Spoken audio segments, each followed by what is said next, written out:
आया हूँ प्रभु शरण तुम्हारी, आया हूँ प्रभु शरण तुम्हारी। सखियों लाज हमारे कर जोड़ के श्यामा तेरी आरती कन्हैया तेरी आरती सारा संसार करेगा कर जोड़ के।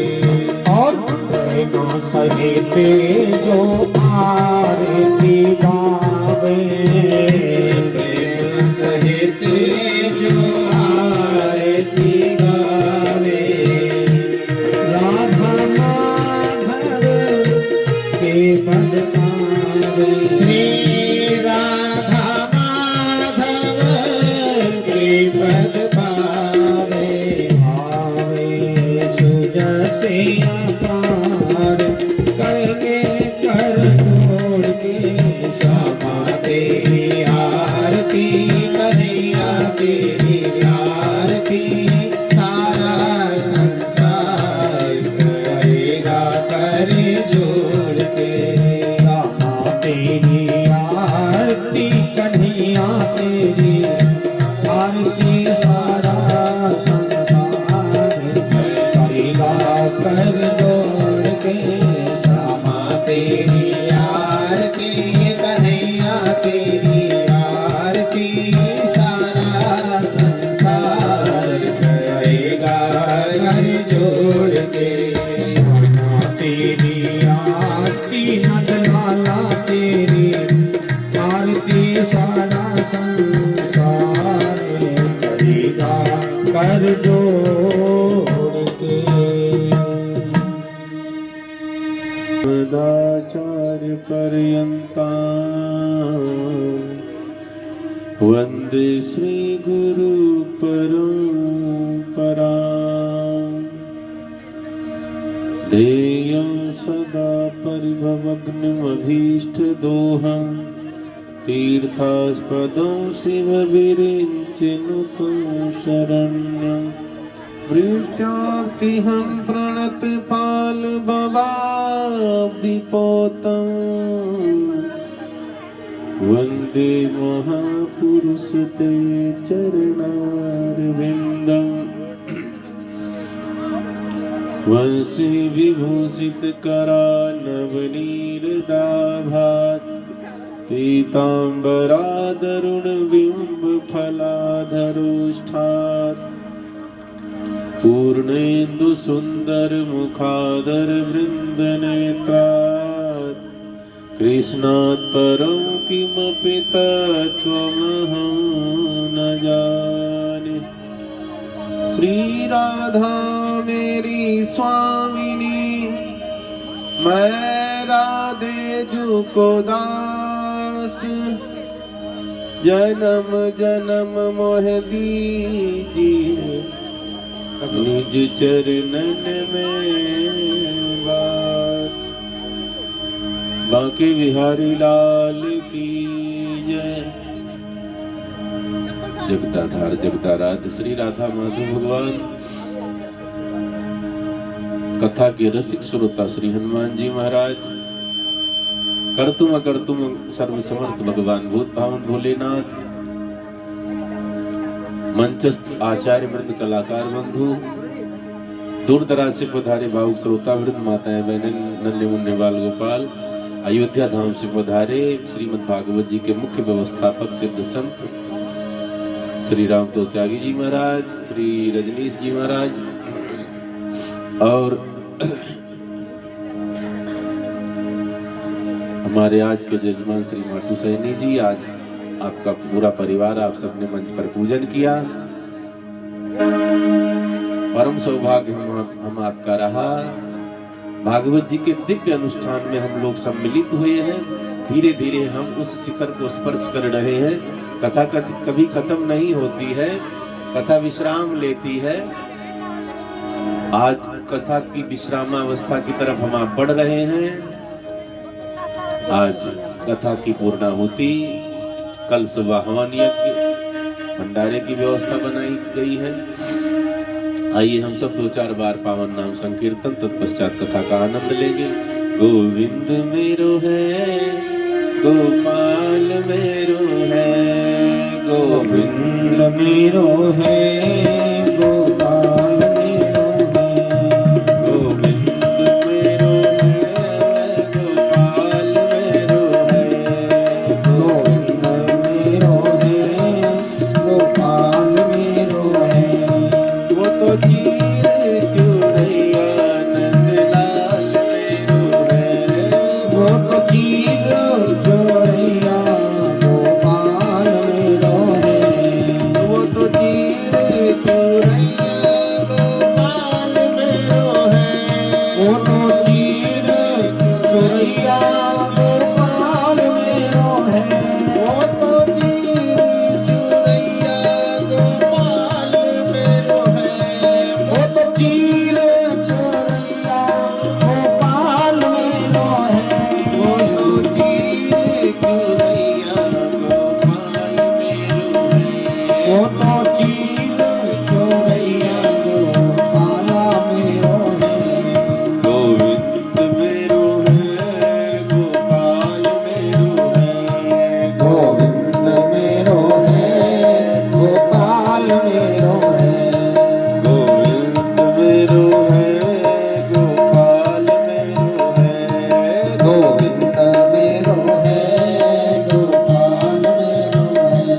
वो तो माखन चोरैया नंदलाल मेरो है, वो तो माखन चोरैया नंदलाल मेरो है, वो तो माखन चोरैया नंदलाल मेरो है, वो तो माखन चोरैया नंदलाल मेरो है, वो तो माखन चोरैया गोपाल मेरो है, वो तो माखन चोरैया गोपाल मेरो है, वो तो माखन चोरैया नंदलाल मेरो है, वो तो माखन चोरैया गोपाल मेरो है।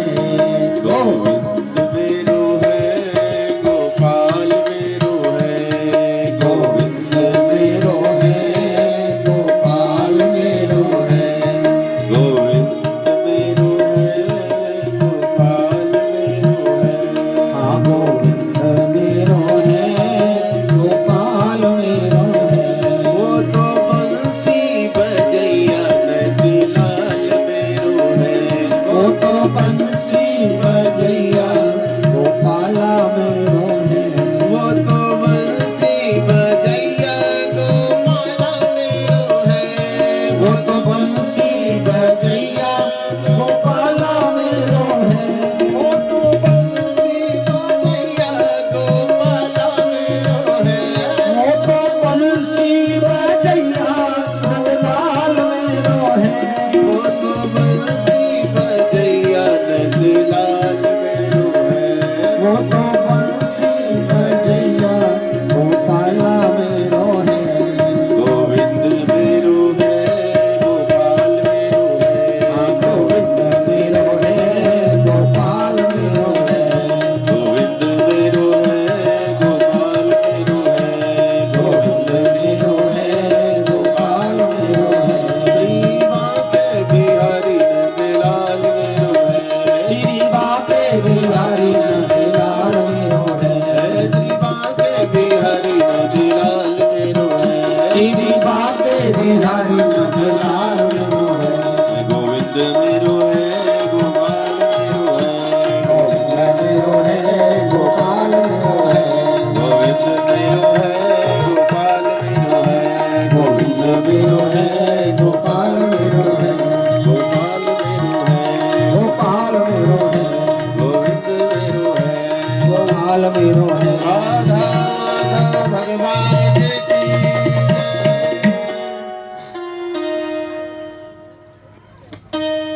भगवान का विवाह रुक्मिणी जी के साथ संपन्न हुआ है।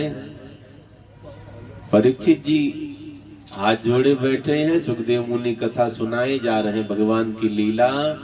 ये हमें बहुत मधुर लगती है, अमृत से भी ज्यादा अच्छी लगनी चाहिए। पिबत भागवतम रसमालयम मुहुरहो रसिका भूमि भाव का। कईयों को भगवान का नाम, भगवान की कथा बहुत अच्छी लगती है। एक ने कहा महाराज जी कब तक ये कथा सुननी चाहिए? पिबत भागवतम रसमालयम। भागवतकार ने लिखा है कथा को सुनना नहीं, इसको पीना है। कैसे पिएंगे? कानों का पुट बना करके। सुनी गई चीज कई बार इधर से सुनो उधर से निकल गई, लेकिन खाया पिया पच जाता, उसमें कुछ तत्व होते हैं, खून बनकर नलिकाओं में दौड़ जाते हैं, हमें ताकत मिलती है। तो भागवत जी की कथा सुनने की बात नहीं, पीने की बात लिखी गई। पिबत भागवतम रसमालयम मुहुरहो रसिका। कब तक पीना? एक ने कहा महाराज जी मैंने तो बहुत बार ये भागवत कथा पी ली है। कब तक पीना है? आलयम लय पर्यंतम। जब तक परमात्मा में विलय न कर जाए तब तक इसका पान करना। जितना टाइम मिले लगे रहो। एक घड़ी आधी घड़ी आदि में पुनियाद, तुलसी संगति साधु की काटत कोटि अपराध। आलयम लय पर्यंतम। हनुमान चालीसा में एक प्रसिद्ध लाइन लिखी, जो 7 बार पाठ कर कोई। 7 माने कई लोग कहते 100 बार पाठ कर लिया जाए कल्याण हो जाएगा। 7 माने 100 भी होता, 7 माने सच्चे मन से होता है, 7 माने सतत होता है, निरंतर। जैसे हम टाइम से भोजन पानी और व्यवस्थाएं संचालित करते, वैसे समय से हमें भजन के तरफ भी आकर्षित होना चाहिए, भजन भी करनी चाहिए। हमें भजन का भी आनंद लेना है। हम आप परम सौभाग्यशाली, हम आपके बीच में सिद्ध संत और परम सौभाग्य है पिताजी हमारे पधारे हैं। ताली बजाकर स्वागत धन्यवाद करेंगे। वहीं से आप बैठे बैठे सब हाथ जोड़ लेंगे। हमारा सौभाग्य है। बोली बांके बिहारी लाल की जय।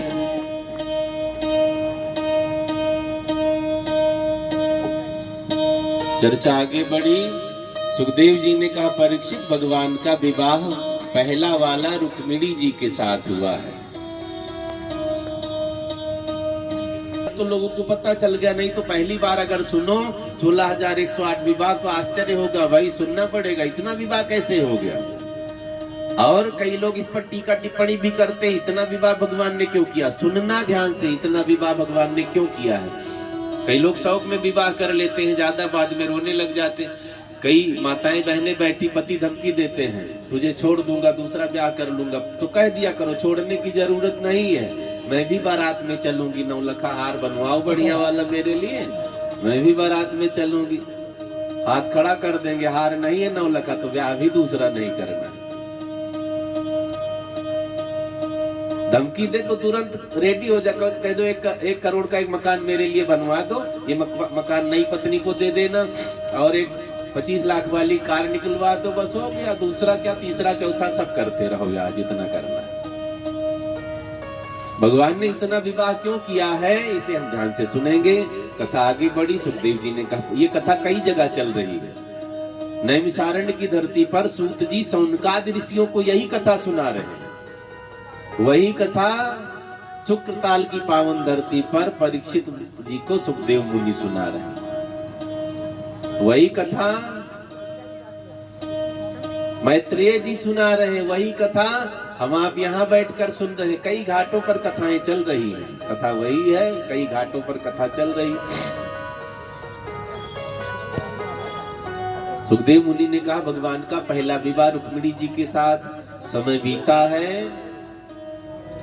द्वारिका में एक शस्त्राजित नाम के गोप रहते हैं। शस्त्राजित नाम है, बड़े अच्छे हैं, भगवान सूर्य की बड़ी आराधना करते। शस्त्राजित कई वर्ष तक भगवान सूर्य की पूजा की है। भगवान सूर्य एक दिन प्रकट हो जाते हैं, शस्त्राजित को एक मणि प्रदान की है, स्यमंतक मणि नाम है। और स्यमंतक मणि की क्वालिटी क्या है? 8 भार सोना रोज उगलती है। 1 भार में 20 तोला माना गया। 8 भार सोना रोज उगलती है मणि। अब तो शस्त्राजित मणि लेकर के इधर उधर घूमता फिरता, सबको दिखाता फिरता है, घमंड में आ गया है। मुझे भगवान सूर्य ने प्रदान करी है ये मणि। खाली मणि ना देखो, इतना सोना, 8 बार सोना रोज उगलती है। अब तो सब इसकी बड़ाई करते, भैया आपके जैसा कौन होगा, आप तो अब माला माल हो गए, अब आप संपन्न हो जाओगे। शस्त्राजित का घमंड बढ़ता चला जा रहा है। चर्चा आगे बढ़ी। एक दिन की घटना है, शस्त्राजित गले में मणि टांग करके भगवान द्वारिकाधीश के पास पहुंच जाता है। शस्त्राजित ने सोचा द्वारिकाधीश को मणि दिखाऊं, समंतक मणि 8 बार सोना उगलती है। भगवान कृष्ण भी मणि धारण करते, कौस्तुभ मणि। कौस्तुभ मणि खाली चमकती है, सोना नहीं उगलती है। तो भगवान से हम बड़े हो गए, कई बार हम आप भगवान से ही तुलना करने लग जाते हैं। हम बड़े हो गए, हम उनके जैसे तुलना करें तो ठीक है, बड़ा होने की तुलना नहीं करना, क्योंकि वो चेतना के भंडार हैं और हम में थोड़ी सी चेतना। ईश्वर अंश जीव अविनाशी, चेतन अमल सहज सुख राशि। परमात्मा चेतना के भंडार बताए गए, हम उनके अंश से उत्पन्न हुए। शस्त्राजित मणि को गले में टांग करके पहुंच गया द्वारिकाधीश की सभा में। तो मणि बहुत चमकदार थी, दूर से ही चमक रही थी। लोगों ने कहा, कन्हैया हमें तो लग रहा है भगवान सूर्य आपसे मिलने आ रहे। और नजदीक आए शस्त्राजित। भगवान ने समझ लिया शस्त्राजित मुझे नीचा दिखाने के लिए आ रहा है, तो भगवान ने हंसना शुरू कर दिया। अब इन्होंने इतनी गजब की मुस्कान प्रकट की है, 32 चमकी, 32 सूर्य चमकने लग गए। मणि की चमक फीकी पड़ जाती है। शस्त्राजित जाकर के सभा में बैठता है। लोगों ने आदर सत्कार किया, बिठाया शस्त्राजित को। अब तो पूछने वाले पूछने ही लग जाते, जैसे बहनों की आदत होती, कोई बढ़िया साड़ी पहन कर आ जाए, कहां से मंगवाई हो? बनारस से मंगवाई। कितने में आई? 7,000 की आई है। अच्छा, बड़ी महंगी है। पड़ोसी पूछने लग गए सभा में, मणि कहां से मिली है? शस्त्राजित ने सारी कहानी बताई। मैंने भगवान सूर्य की आराधना की, भगवान सूर्य ने प्रसन्न होकर के ये मणि प्रदान की है। मणि 8 बार सोना रोज उगलती है। अब to लोगों ने कहा, सभापतियों ने कहा, ये मणि तो भगवान को दे दो, क्योंकि राज्य की कीमती वस्तु राजा के पास होनी चाहिए। नियम क्या है? आप अपने खेत की खुदाई कर रहे, सोना चांदी निकले, सरकार चाहे तो ले सकती है। घर की खुदाई करो, घर गिरा रहे हो, उसमें सोना चांदी निकले, अगर सरकार को पता चले तो ले सकती है। द्वारिकाधीश का सपोर्ट लोगों ने किया, ये मणि भगवान को दे दीजिए। शस्त्राजित ने कहा, मैंने साधना की मणि मैंने प्राप्त की, इनको नहीं दूंगा। वहां से उठकर चल पड़ा। घर में आया, छोटे भैया से सारी कहानी बताई। प्रसेनजित नाम है। प्रसेनजित ने कहा, भैया आप सीधे साधे, किसी न किसी दिन मणि छीनकर लोग द्वारिकाधीश को दे देंगे, ये मणि मुझे दे दो, मैं गले में धारण करूं, देखूं किसकी हिम्मत है, मांग कर तो देखे कोई। बड़ा जिद्दी था प्रसेनजित। मणि को गले में धारण कर लिया, वो भी पूरे गांव में, पूरे नगर में परिभ्रमण कर रहा है अहंकार में। एक दिन की घटना, वो जंगल में शिकार खेलने के लिए गया हुआ था। हिरण को निशाना बनाए बैठा था, पीछे से शेर ने इसको निशाना बना लिया, शेर खा गया इसको। शेर ने मणि को देखा, वो मुंह में दबा कर जा रहा था, एक भालू ने मार करके शेर को मणि छीन ली है, लेकर चले गए। अब इधर कई दिन हो गया, प्रसेनजित वापस नहीं आया। शस्त्राजित को बड़ी टेंशन होने लगी। अब क्या हुआ, भाई वापस नहीं आया, 1 दिन हो गया, 2 दिन हो गया, 3 दिन। इसके मन में शंका हो गई कि द्वारिकाधीश ने मेरे भाई को मणि के लोभ में मार डाला है। मन में सोचा इसने। 2-3 दिन सोचता रह गया, उदास होने लगा। पत्नी ने पूछा, स्वामी क्या बात है, बड़े उदास दिखाई दे रहे हो? कुछ नहीं बोल रहा है। जब जिद करी है शस्त्राजित की पत्नी ने, तो कहा, किसी से ना बताओ तो बताओ। शस्त्राजित की पत्नी ने कहा, आपकी कसम मैं किसी से नहीं बताऊंगी। शस्त्राजित ने कहा, मुझे लगता है भगवान कृष्ण ने मणि को लेने के लिए भाई का वध कर दिया है, मणि ले लिए। अब शस्त्राजित की पत्नी ने कहा, ऐसा तो नहीं होना चाहिए, बड़े दयालु हैं, बड़े कृपालु हैं। शस्त्राजित ने कहा, देवी मैं भी पहले यही सोचता था, लेकिन एक दिन मैं गया था, लोगों ने मणि भगवान को देने की बात कही थी, मुझे शंका हो रही है कि मणि की लालच में भगवान ने भाई को मार डाला, मणि ले ली। पत्नी को बात बताई, ये भी बेचारी उदास बैठी। शास्त्रों में लिखा गया है, कोई गुप्त बात अपनी पत्नी को नहीं बतानी चाहिए, नहीं तो ये फट से सहेली से बता देंगे। जो ज्यादा गंभीर बात हो, बुरा नहीं मानेंगे, माताएं बहनें ज्यादा बैठी हैं, लेकिन गुप्त बात पत्नी को नहीं बतानी चाहिए, और कहीं अगर आपने कह दिया किसी और को नहीं बताना, पूरे गांव में फैल जाएगी धीरे धीरे। बेचारी उदास सी बैठी थी, सहेली आ गई, क्या बात है? कुछ नहीं। सहेली ने पूछा, मुझे पता है आज तू उदास है, ऐसी रहती नहीं थी। तो शस्त्राजित की पत्नी ने कहा, एक बात मन में परेशान कर रही है। शस्त्राजित की पत्नी ने कहा, बहन मैं तुम्हें बता देती, लेकिन पति ने मुझे कसम रखवाई किसी से न बताना। सहेली ने फट से शस्त्राजित की पत्नी के ऊपर सिर पर हाथ रख दिया, तेरी कसम मैं भी कहीं नहीं बताऊंगी, बता दे। फट से बता दिया, मेरे देवर को भगवान ने मरवा दिया मणि की लालच में। वो गई, उसने अपनी सहेली को मेरी कसम खा, उसने भी कसम खा लिया, किसी को नहीं बताऊंगी। द्वारिकाधीश ने उसके देवर को मरवा डाला, उसने भी अपनी सहेली को मेरी कसम खा, किसी को नहीं बताएगी, नहीं बताऊंगी, तेरी कसम। द्वारिकाधीश ने फलानी के देवर को मणि के चक्कर में मरवा दिया। पूरे नगर में बात फैल गई, कसम सबने खा लिया है। इसलिए शास्त्रों में रोका गया है, स्त्रियों से बहुत गाढ़ बात, गुप्त बात नहीं कहनी चाहिए, नहीं रोक पाती है। और आपने देखा भी होगा, हार्ट अटैक ज्यादा पुरुषों को होता है, स्त्रियों को कम होता है। पता है क्यों? ये बात तनिक भी नहीं रखती है मन में, सब उगल करके साफ है मैदान। पुरुषों में हार्ट अटैक ज्यादा बढ़ रहा, क्यों? बेचारे रखे रहते हैं, वो पूरा गोला बन जाता है, पेट में फटता है तो आफत ही आती है। बोली शंकर भगवान की जय। कुछ माने में ठीक आदत है, लेकिन शस्त्राजित ने जब ये पत्नी से बात बताई है, भगवान ने मणि के चक्कर में भाई का वध कर दिया, मणि भी ले ली है। अब तो धीरे धीरे ये बात महल तक पहुंच गई है। गुप्तचरों ने बताया, प्रभु आपको कलंक लग रहा है। भगवान ने कहा, क्या कलंक लग रहा है? लोगों ने कहा, आपको प्रसेनजित की हत्या का कलंक लग रहा है। भगवान बलदाऊ दादा से कहते, दादा क्या बात है? बिना मतलब बैठे बिठाए कलंक मिल रहा, कारण क्या है? बलदाऊ दादा ने कहा, चतुर्थी का चंद्रमा तो नहीं देख लिया, भाद्रपद की चतुर्थी का चंद्रमा देख लो ना, कलंक पक्का है लगेगा। और अगर आप सुबह होते ही सोच लो आज चंद्रमा नहीं देखूंगा, तो शाम तक देख ही लोगे, रात तक। बलदाऊ दादा ने कहा, हो सकता है कुछ धोखा हुआ है। भगवान ने कहा, क्या किया जाए, कलंक कैसे मिटेगा? हम आपको भी कई बार बैठे बिठाए कलंक लग जाता, ध्यान से सुनेंगे। कलंक लग जाता है, साबित हो जाता है, सजा भी हो जाती है, हमने किया भी नहीं। ये सब किसी जन्म का प्रारब्ध जान लो।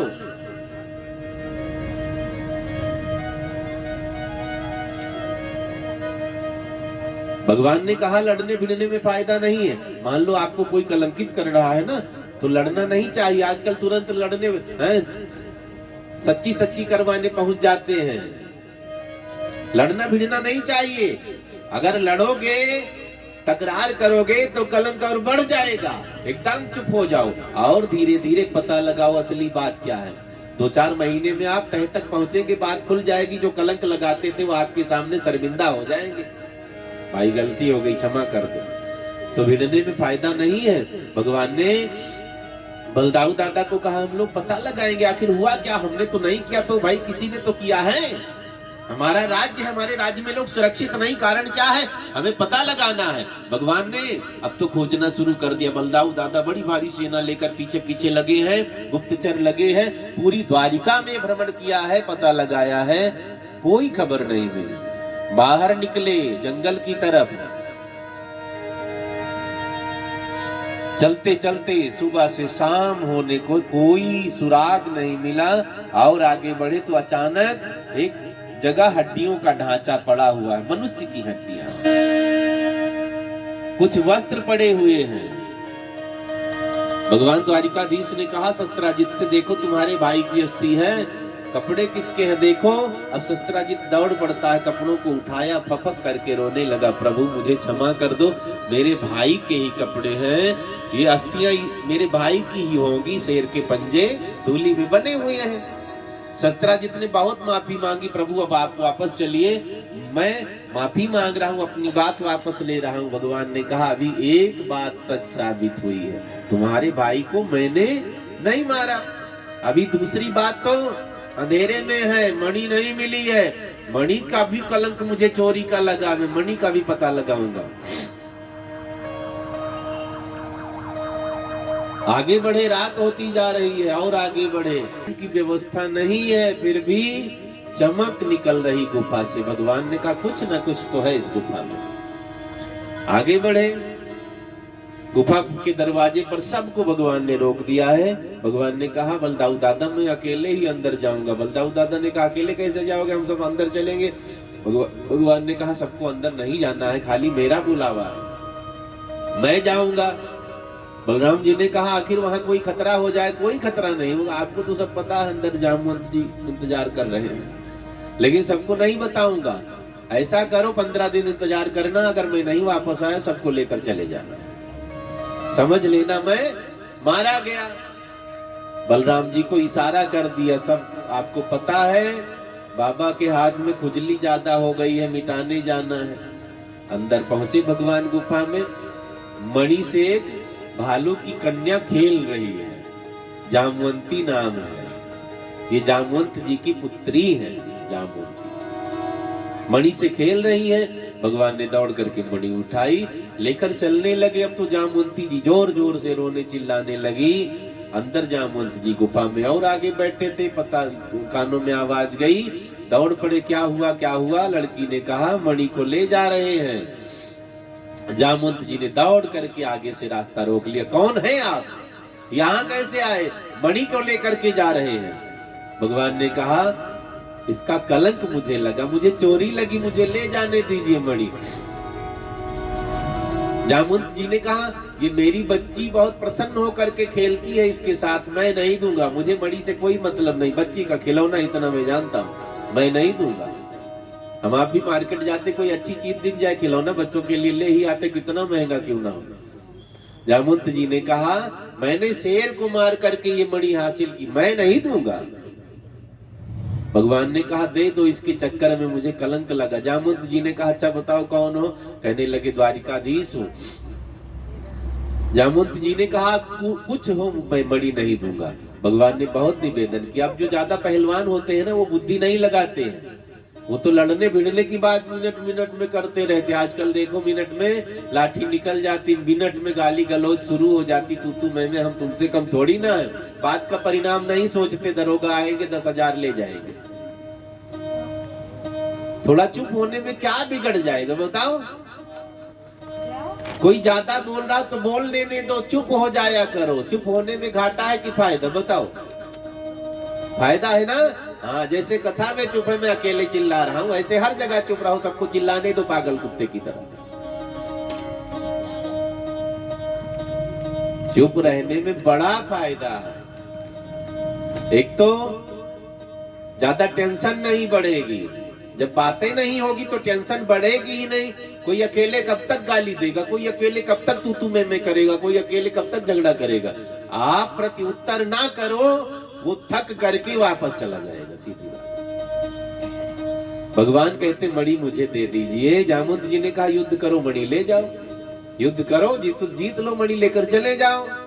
भगवान ने कहा बाबा मैं लड़ने नहीं आया हूँ, बस मणि दे दो, हम तो सीधे साधे लड़ना जानते ही नहीं है। जामवंत जी ने कहा तब तो मणि नहीं मिलेगी, लड़ना पड़ेगा। पहलवान लोग भाई मिनट में ताल ठोकने लग जाते हैं। हनुमान जी गए थे जड़ी बूटी लाने के लिए, रावण ने महिमा बढ़ा दी है पर्वत की, जितनी जड़ी बूटी सब चमक रही थी। सुखेन वैद्य ने कहा संजीवनी बूटी पर्वत पर ज्यादा चमकती है, रात में पूरा पहाड़ चमक रहा। हनुमान जी ने सोचा कौन सी बूटी लेकर जाऊं, अब दवा लेकर जाऊं, डॉक्टर साहब कहते नकली है, तब क्या होगा। एक काम करो, पूरा मेडिकल स्टोर उखाड़ लो, पूरा पर्वत उखाड़ लिया, जो दवा अच्छी लगेगी यूज करेंगे, बाकी रख देंगे।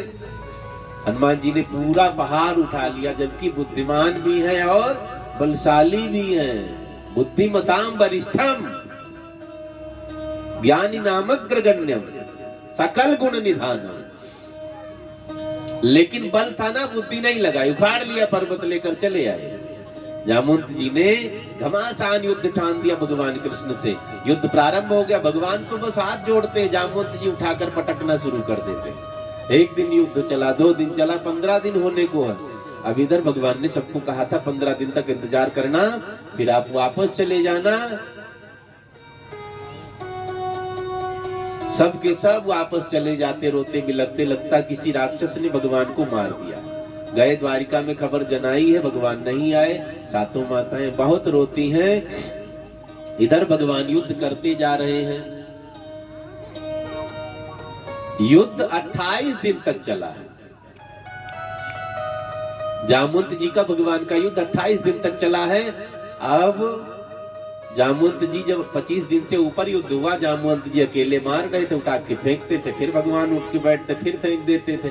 तो बल बचाने में फायदा होता, बाद में बल लगाना चाहिए। जैसे बच्चे तैयारी करते हैं ना फोर्स की, तो जब लंबी दौड़ होती तो तुरंत स्पीड नहीं बनानी चाहिए, पहले धीरे धीरे दौड़ो। जब लक्ष्य नजदीक आओ तब स्पीड बढ़ाओ, बल बचा रहेगा ना। पहले कई बच्चे तुरंत स्पीड में दौड़ते, थोड़ी दूर जाकर बैठ जाते। भगवान ने अपना बल बचाया, जामवंत जी ने पूरा बल खर्च कर दिया है। अब भगवान ने कहा बाबा तैयार हो जाओ, मेरी बारी है। भगवान ने उठाकर पटकना शुरू कर दिया है। उठकर खड़े होते, फिर भगवान उठाकर पटक देते हैं। जैसे उठकर खड़े, फिर पटक दिया। नसें ढीली पड़ने लगी जामवंत जी की। अब तो 1-1 घंटा पड़े रहते। भगवान कहते बाबा पानी लाऊं पी लो तब उठो। 28वां दिन है, जामवंत जी को भगवान ने फेंक दिया, उठ नहीं पा रहे, एकदम ढीले पड़ गए। जामवंत जी मुड़ करके भगवान को देखते हैं, मुस्कुराने लग गए। आप कौन हैं? भगवान ने कहा द्वारिकाधीश। कोई नंद नंदन कहता, कोई वसुदेव नंदन कहता, कोई यशोदा का लाला कहता, कोई देवकी का लाला कहता। मेरे बाप भी बहुत है, माता भी बहुत है, क्या क्या कहूँ।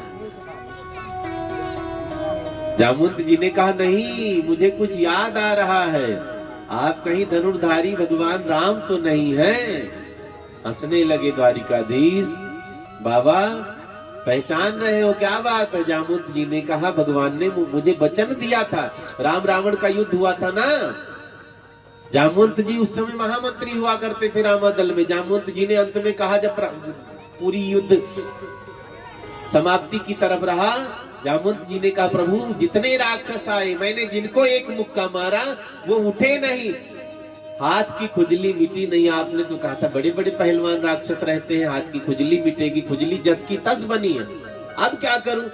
भगवान हंसने लगे, कहने लगे बाबा चिंता ना करो, मैंने सोचा था अब मुक्ति दे दूं, लेकिन अब रुक जाओ, एक आध युग और मैं खुजली मिटाने के लिए आऊंगा। वही जामवंत जी गुफा में पड़े थे।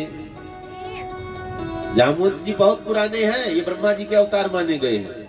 सतयुग में भी थे जामवंत जी। बलि बांधत प्रभु बाढ़ो, सोतन बरन की जाए, वह घरी महदीनी 7 प्रदक्षिण जाए। जब विराट भगवान सामने प्रकट हुए थे, जामवंत जी ने कहा मैं उस समय जवान था, 7 परिक्रमा मैंने की थी। ऐसे विराट भगवान कि पूरा ब्रह्मांड उनके उदर में था, तब 7 परिक्रमा जामवंत जी ने भगवान की थी। कहने लगे तब मैं जवान था। बताओ, सतयुग में थे, त्रेता में भी आपने सुना एक मुक्का मार दिया वो उठा ही नहीं। द्वापर में भी है, भगवान से युद्ध चल रहा। भगवान ने कहा बाबा खुजली मिटी की नहीं? जामवंत जी ने हाथ जोड़ लिया, अब तो मिट ही गई, जिंदगी में खुजली नहीं होगी। ऐसी दवा आपने दी है, लेकिन मैं दर्शन करना चाहता हूँ, आप दिव्य दर्शन दीजिए। भगवान ने कहा आंख बंद करो। भगवान ने अपना रूप परिवर्तित किया। धनुर्धारी भगवान प्रकट होते, बोली रामचंद्र भगवान की जय। जामवंत जी ने आंख खोली है, रोने लगे, भावुक हो गए, भाव विवल चरणों में मत्था रख दिया, प्रभु मुझे क्षमा कर दो। भगवान ने कहा कोई बात नहीं है, अब सब कुछ त्याग करके भजन करो, आखिरी समय चल रहा। जामवंत जी ने कहा भजन तो कर लूं, लेकिन अभी एक बेटी कुंवारी बैठी है, भजन में मन कहाँ लगेगा? बेटी बेटा कुंवारा हो तो कहाँ मन लगने वाला है? रोज ब्याह की चिंता। कई माताएं मंदिर जाती है ना, अपने लिए कुछ नहीं मांगती है, भोलेनाथ बेटी का ब्याह हो जाए। दूसरे दिन जल चढ़ा, हे भोलेनाथ बेटे का ब्याह हो जाए। अपने लिए कुछ मांगती ही नहीं कि हमारी भी टांग में दर्द है ठीक कर दो, नहीं मांगती, हम दवा खा के ठीक हो जाए।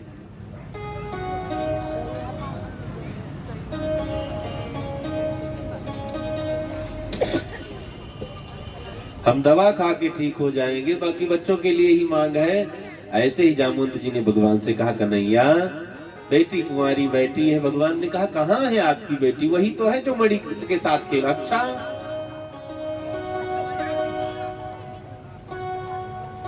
भगवान से जामुन जी ने कहा, आप देख लो लड़की कैसी है।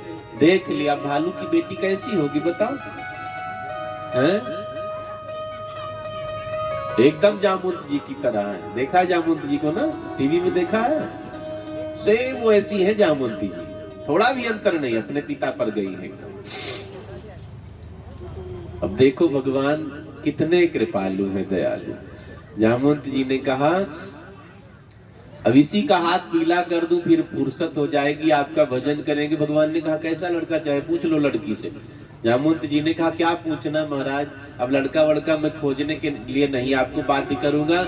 आप ऐसा करो, आप ही मेरी पुत्री से ब्याह कर लो। इधर उधर कहीं आप ब्याह दोगे फिर मुझे टेंशन, पर पता नहीं कैसा घर मिले कैसा। आपको मैं जानता हूं ना, जब आप विराट बने थे, जब आप धनुर्धारी बने थे, जब आप मुरलीधर बने, जानता हूँ, लंबी पुरानी पहचान है, आपसे बढ़िया लड़का कहीं नहीं मिलेगा।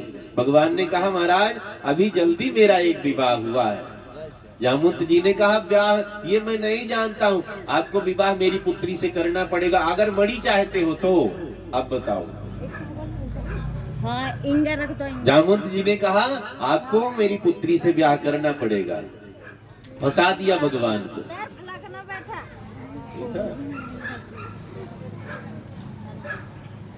बोली भक्त वत्सल भगवान की जय। जामुन जी ने भगवान को बंधन में डाल दिया, आपको ही मेरी पुत्री से विवाह करना पड़ेगा। भगवान ने मना किया, अभी तो विवाह करके आया हूँ रुक्मिणी जी से, बड़ा झगड़ा हुआ था, उसमें भी सारी कहानी बताई। जामुन जी ने कहा, मुझे नहीं पता है, मैं इतना स्वार्थी हूँ, मैं अपनी पुत्री को सुखी देखना चाहता हूँ और मुझे किसी से मतलब नहीं है। अगर आपको मणि चाहिए, कलंक मिटाना चाहते हो, पहले तो मैंने कहा था जीत जाओगे तो मणि ले जाओगे, लेकिन अब फिर कहूंगा मणि नहीं दूंगा, फिर से लड़ो। बेटी का ब्याह आपसे करूंगा, दहेज में मणि दूंगा। भगवान ने सोचा बाबा ने फंसा लिया है। अब सुखदेव जी हंसते हुए परीक्षित जी से कहते हैं, परीक्षित भगवान ने वही जामवंती जी से दूसरा विवाह किया। बोली भक्त वत्सल भगवान की जय। अब आज के बच्चों से, लड़के से कह दो भालू की बेटी है ब्याह कर लो, वो तो इतना देखते हैं आजकल, तो काली तो नहीं है, ये है वो फलान धमाक दुनिया। अब लड़कियां भी बड़ी माहिर, ब्यूटी पार्लर में गई, ऐसा 4-6 ग्राम पाउडर जाते चिपकवा लेते। हाँ, तो बाद में पता, मेकअप जब धुला तब पता चला। बहुत देखते हैं सब ना, तो कई बार आंखों का देखा भी झूठ हो जाता है, होता है ना। हाँ, पालकी में बिठा करके भगवान दुल्हनिया लेकर आगे बढ़ते हैं। अब इधर भगवान नहीं रहे, ऐसी खबर द्वारिका में सबके सब रो रहे थे। अचानक खबर मिली, गुप्तचरों ने कहा वो तो दुल्हनिया विदा करवा कर ला रहे हैं। अब तो जो रो रहे थे ना, नाचना शुरू कर दिया उसी हालत में। सातों माताएं परम प्रसन्न है, स्वर्ण थाल में आरती सजाकर दरवाजे पर बाट जो रही, कब आएगी बहू, कब आएगी बहुरिया, आरती उतारूंगी, परिशन करूंगी, लिवा कर अंदर जाऊंगी। भगवान लेकर के दुल्हनिया विदा करवा करके दरवाजे पर द्वारिका के पहुंचे हैं, अंदर जाने लगे, फिर भगवान रुक गए, पालकी को छेक करके रोक करके खड़े हो जाते। मैया देवकी कहती, हट जाओ ना, तुम्हारा काम खत्म, हम लोग उतारेंगे, दुल्हनिया देखेंगे। भगवान ने सोचा, अगर कहीं माताओं ने दुल्हनिया देख ली, बड़ी पिटाई होगी। यही लड़की मिली थी, इतना बड़ा नाक, इतने बड़े बड़े नाखून, पूरे शरीर पर काले काले रोम, यही लड़की मिली थी तुम्हें। भगवान पालकी रोक करके खड़े हो जाते हैं। माताओं ने कहा, हटो मैं देखूं पहले। रोहिणी मैया कहती, हटो पहले मैं देखूं। भगवान ने कहा, कोई नहीं देखेगा। बहुत तगड़ा दहेज लेकर के आई, मणि लेकर के आई, 8 बार सोना रोज उगलती है। कुछ मुंह दिखाई देनी पड़ेगी, कंगन सब बार बार उतार कर माताओं ने देना शुरू कर दिया। इतने से काम नहीं चलेगा। अब भर भर परात, द्वारिका में सोना चांदी मणि की कमी है, जहां ईंट गारा भी सोने का लगा हो। बताओ द्वारिका की कहानी का। हीरे जवाहरात मणि आभूषण, कई लोग कहते थे ये सब झूठ है, झूठ नहीं है। द्वारिका का दर्शन होने लगा है, जाओ वहां देखा, उस सागर के अंदर डूबी मणि है। राम सेतु का दर्शन होने लगा, मौका लगे चले जाना, बंदरों ने जो पुल बनाया था। सब कुछ है। पिछली सरकारों ने हमारे आंख पर पट्टी बांध दी थी।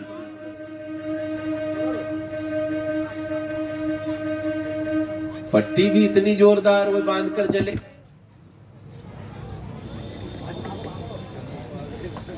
भगवान पालकी के दरवाजे पर खड़े हैं, माताओं से कहते मुंह दिखाई देनी पड़ेगी, भर भर पर आज सोना चांदी लाकर रखती है, इतने से काम नहीं चलेगा। ये तो सोना उगलने वाली मणि लेकर आई। माताओं ने कहा क्या चाहिए? मुंह मांगा इनाम मिलेगा, मुंह मांगी मुंह दिखाई दूंगी, पूछ लो क्या चाहिए। भगवान ने सोचा कुछ ऐसा करे कि दुल्हनिया सुंदर हो जाए। भगवान ने माताओं से कहा है, संतों ने भाव दिया ऐसा।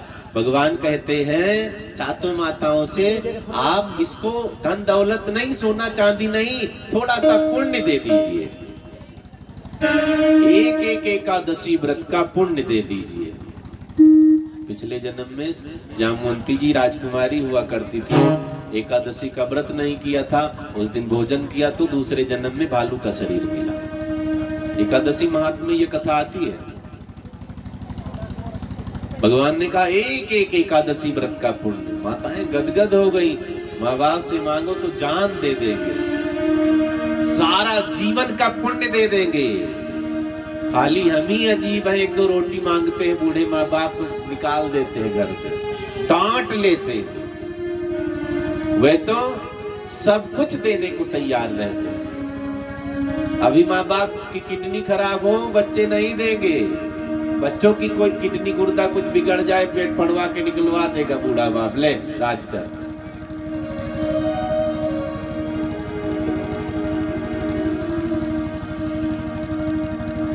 इतना करने वाले की हम देख रेख नहीं कर पाते। घर में फ्री का नौकर चाहिए तो बुढ़ा बुढ़ी को घर में ही रखो, कहीं जाने न दो। आप नौकर रखोगे वो टाइम देखकर काम करेगा। और ये इतने बढ़िया नौकर हैं, आपके बाल बच्चों को 24 घंटा देखभाल करेंगे। बुढ़ापे में नींद आती है? नहीं आती है। छोटा बच्चा है, ले जाओ दादी के पास, रात में पटक आओ, रात भर दादी झूला झुलाती रहेगी, चुप कराती रहेगी। आयस से सो, एयर कंडीशन में। फ्री का नौकर मिला ना, एक रोटी दे नहीं पा रहे।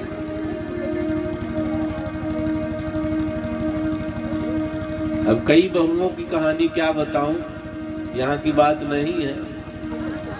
वैसे अब तो आज विश्राम होगा, कोई बुरा नहीं मानेगा। वैसे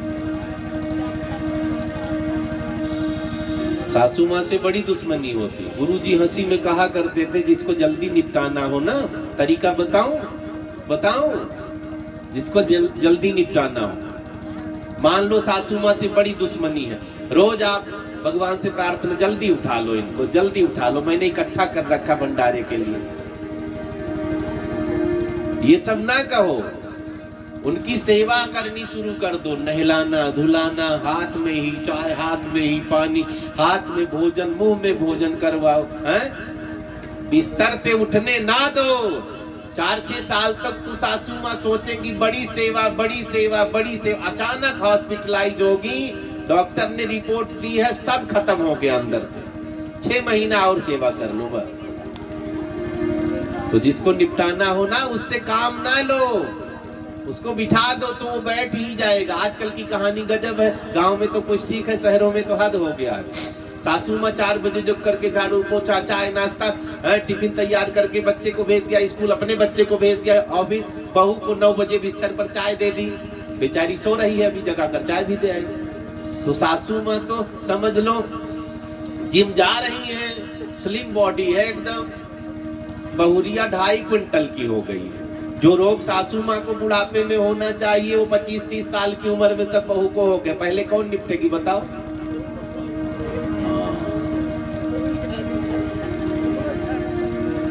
जो ज्यादा मेहनत करेगा ना वो लंबा जिएगा।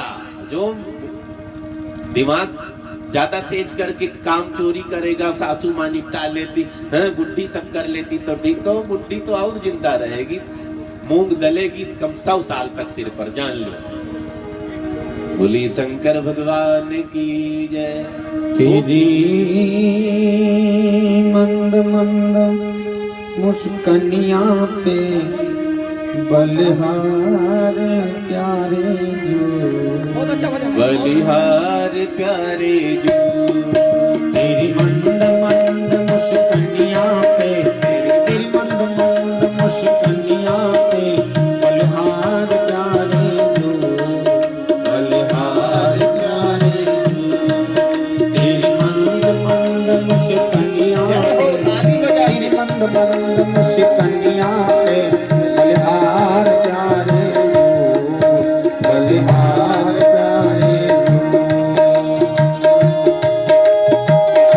राधे।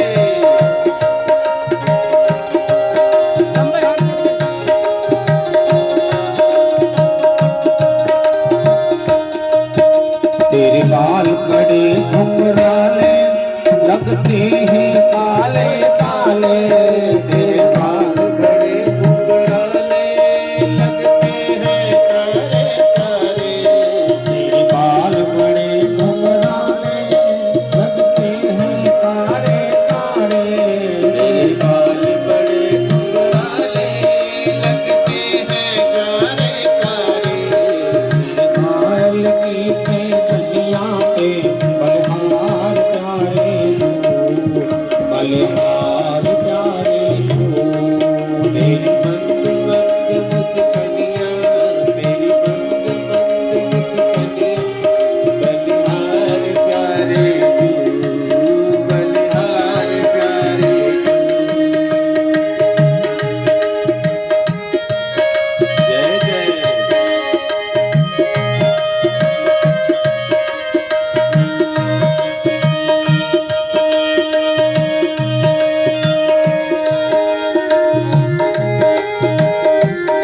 क्या बात है, बहुत अच्छे।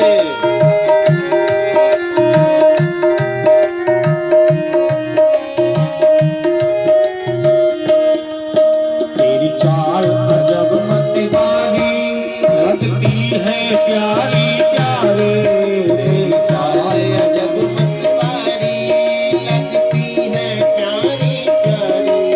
तेरी चाल अजब मतवारी लगती है प्यारी प्यारे, मेरी चाल अजब मतवारी लगती है प्यारी प्यारी। तेरी पामन की पैंजनिया पे, तेरी पामन की पैंजनिया पे बलिहार प्यारे जो, बलिहार प्यारे जो। तेरी मंद मंद मुस्कनिया, तेरी मंद मंद मुस्कनिया के बलिहार का, ए बलिहार प्यारे जो। तेरे नैन अजब मतवारे मटके ये तारे तारे, तेरे नैन अजब मतवारे मटके हैं कारे कारे। तेरे नैन अजब मतवारे मटके हैं न्यारे न्यारे, तेरे नैन अजब मतवारे लगते हैं न्यारे न्यारे। तेरी मधुर मधुर मुस्कनिया पे, तेरी मधुर मधुर मुस्कनिया पे बलिहार प्यारे जो, बलिहार प्यारे जो। तेरी मंद मंद मुस्कनिया, तेरी मंद मंद मुस्कनिया के बलिहार प्यारे, बलिहार प्यारे जो। राधे जय हो।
को कहते हैं मस्ती।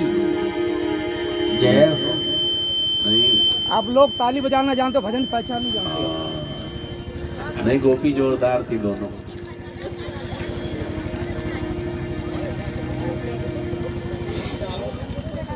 भगवान ने माताओं से कहा एक एक एकादशी व्रत का फल इनके नाम संकल्प कर दीजिए। व्रत का महत्व देखिए कितना है। पिछले जन्म में जामवती जी राजकुमारी हुआ करती थी। एकादशी व्रत नहीं क्या उस दिन भोजन, एकादशी का व्रत लगभग सबको करना चाहिए।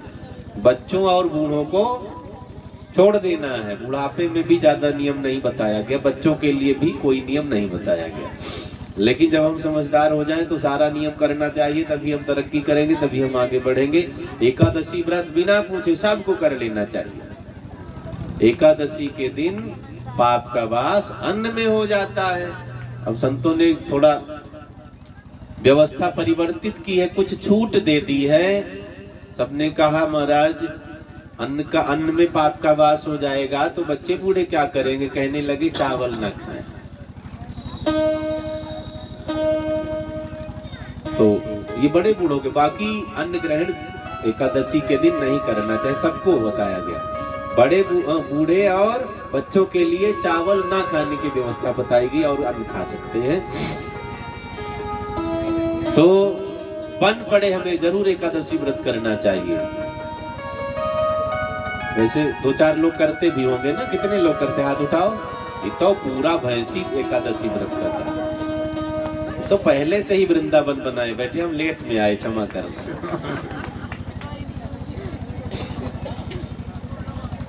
बाके बिहारी लाल की जय। मुझे मेरी मस्ती कहाँ लेके आई, मुझे मेरी मस्ती